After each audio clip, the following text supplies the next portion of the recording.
I'm Scott Willats. Let's talk. Personally, I've never dealt with a mental health issue, but I've seen it affect friends of mine. One stands out specifically, and that's a friend of mine named Cameron, who took his life back in 2005 on Valentine's Day. Cameron had a lot of friends. He was just like me. We had a good group of 20 guys. We all got along together, trips to Wasaga, playing basketball together. I never really knew what he was going through until that day when I got a phone call with the rest of my friends saying that he had committed suicide.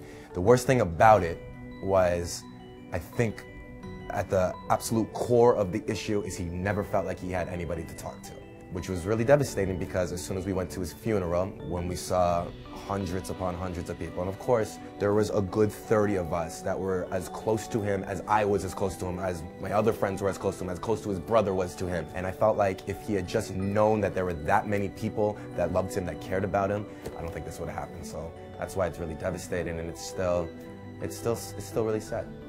I was lucky enough that I had friends as an outlet. It opened up an avenue, a chapter for us to kind of communicate to each other and actually talk about something that we normally would never talk about, which was, has anybody in this room ever thought about suicide? It was very eye-opening to see that it's a little more common than you think.